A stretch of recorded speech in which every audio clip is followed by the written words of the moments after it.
భాజపా కూటమి మహా సునామీ, జార్ఖండ్లో సత్తా చాటిన ఇండియా. వయనాడ్లో ప్రియాంక విజయనాథం 4.1 లక్షలకు పైగా మెజారిటీతో గెలుపు. మహారాష్ట్ర మొత్తం సీట్లు 288, మెజారిటీ 145. మహాయుతి ఎన్డీఏ 234 కైవసం చేసుకుంది. మహావికాస్ అఘాడీ ఇండియా కూటమి 48 సొంతం చేసుకుంది.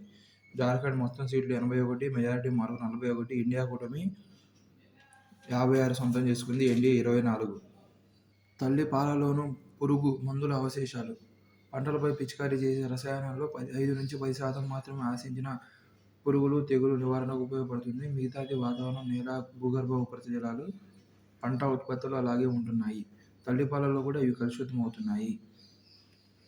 విశాఖ కేంద్రంగా గ్రోత్ హబ్. ప్రయోగాత్మకంగా ఎంపిక చేసిన 4 నగరాల్లో చోటు. ముంబై, సూరత్, వారణాసి సరసన మన విశాఖపట్నం. ఆర్థిక ప్రణాళికలు రూపొందిస్తున్న నీతి ఆయోగ్. దృష్టి సారించే రంగాలు పెట్రోల్, రసాయన, రసాయన విభాగం. ఆహారంలో కాలకూట విషం.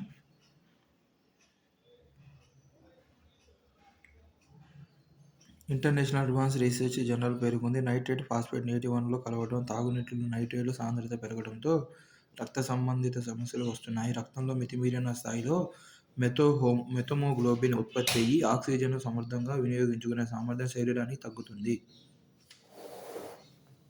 నైట్రేట్ చేయడం వల్ల గ్యాస్ట్రిక్, వృషణాల క్యాన్సర్ వస్తుంది.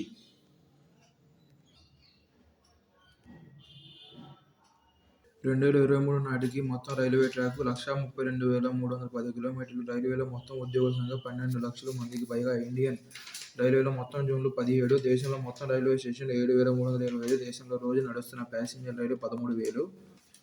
దేశంలో రైళ్లలో రోజు ప్రయాణిస్తున్న ప్రయాణికులు 2.4 కోట్ల మంది. రోజు దేశంలో నడుస్తున్న రైళ్లలో ప్యాసింజర్ కోచ్ల సంఖ్య 84,863.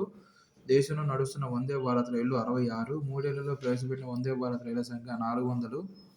వచ్చే మూడేళ్లలో ప్రవేశపెట్టనున్న వందే భారత్ రైళ్ల సంఖ్య 400. 2024 మార్చి నాటికి దేశంలో విద్యుత్ రైల్వే మార్గాలు 62,119 కిలోమీటర్లు.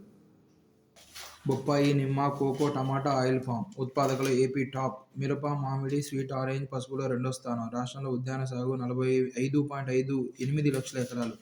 ఉత్పత్తి 366 లక్షల టన్నులు.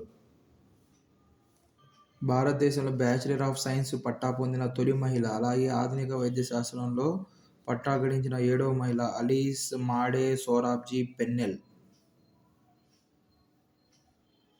హైపోగ్లిసిమియా అంటే చక్కెర గ్లూకోజ్ స్థాయి చాలా తక్కువగా ఉన్నప్పుడు హైపోగ్లిసిమియా అని పిలుస్తారు. మెదడు శరీరానికి ఇంధనంలా పనిచేసే ప్రధాన వనరు గ్లూకోజ్. నవజాత శిశువులు అనేక కారణాల వల్ల రక్తంలో చక్కెర స్థాయి తగ్గుతుంది. ఇది శిశువులో వణుకు, చర్మం నీలంగా మారిపోవడం, శ్వాస తీసుకోవడంలో ఇబ్బందులను కలిగిస్తుంది. 3 చేపల కథ. అమ్రాబాద్ అభయారణ్యంలోని నీటి పాయల్లో కొత్త రకం చేప గుర్తింపు. కల్సుబాయి రాధానగరి వైల్డ్ లైఫ్ రిజర్వ్లో మరో 2 చేపల రకాలు కూడా తాజాగా గుర్తించిన జువలాజికల్ సర్వే ఆఫ్ ఇండియా.